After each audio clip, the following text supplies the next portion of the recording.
It's player versus player. And if you're a man who's going to constantly give in to mental health problems, you're not going to be able to compete with the men who don't. Men who have mental health issues, I wish them the best in the world. Okay, great. But when they come to me and say, and I get this all the time, Andrew, I have this problem, I'm depressed and I can't go to the gym. I say, no, I disagree. You're depressed because you don't go to the gym. If you go to the gym, you might start to feel better, right?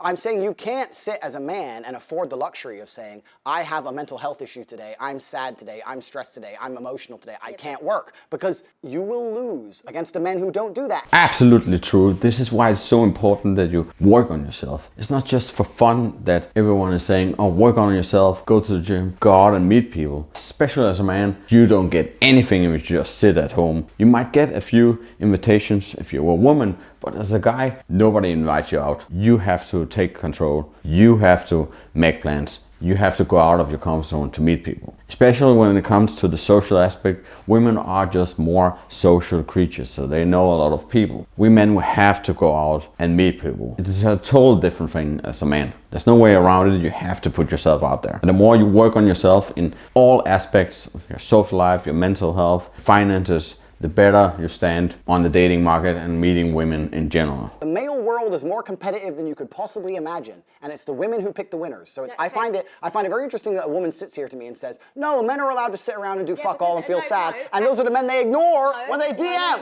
No. Those are the men they ignore them all. No. Exactly, and it's because women have options. And that's why you as a man also need to meet a lot of women, because you know how easy it is for women to replace you. Boom! Just go on Tinder and swipe, then they have plenty of options. Not to speak of all the guys who comes up to them in nightclubs. I respect and love my partner. I'm not putting that pressure. I would say, babe, do you know what? You can have a little rest. Like, there are women that actually enable men to process that emotion. Agreed. But yeah, it is. I agree. You're right. You're missing a very vital point of that story. You're right. As a high-value woman, before you say to that man, you can have a day off and you're allowed to be sad today, you will only even acknowledge he exists if he's ignored how he feels 99% of the time before that. Because if he was sad most of the time before that, he never would have got to a place where he could attract a woman like you. The man who works in Starbucks, who's sad all the time, you won't reply to him. Neither will any other female. So for women to come along and pretend they give a fuck about the fact that most men are basically invisible. There is not a female on the planet who's invisible today. You can be a 4, overweight, fat, you'll still go to the club and get attention. 99% of the men go to the club and nobody even fucking talks to them. If they try and talk to a girl, they get blanked and ignored and told to f. Most men are absolutely and utterly invisible. This is the truth about masculinity. It's very easy for women to sit here and complain about the top 2% of men because I dealt with this guy, he's arrogant, blah, blah, blah, blah. Most men don't even fucking exist. They send 10,000 DMs and never even get read, let alone replied to. So if you just sit here and say, I'll get a G, a big G, a boss, a millionaire, and let him have a day off, very nice of you. I'm sure you would.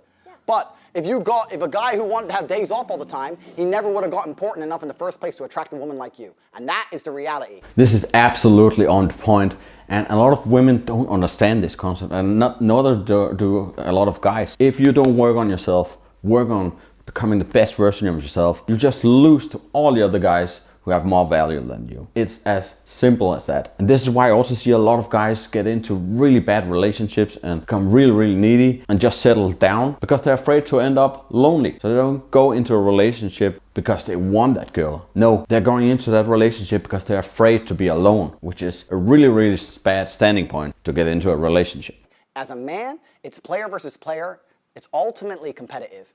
And as a man, you have to outcompete the other men who are prepared to get up and do it anyway. That's how it works. There's no such thing as saying, I'm sad, I need 2 weeks off. Not as a man if you want to be important. Maybe as a chick, you can always put more foundation on and be hot again. Great. Not as a man. If you want to be important as a man, you have shit to do.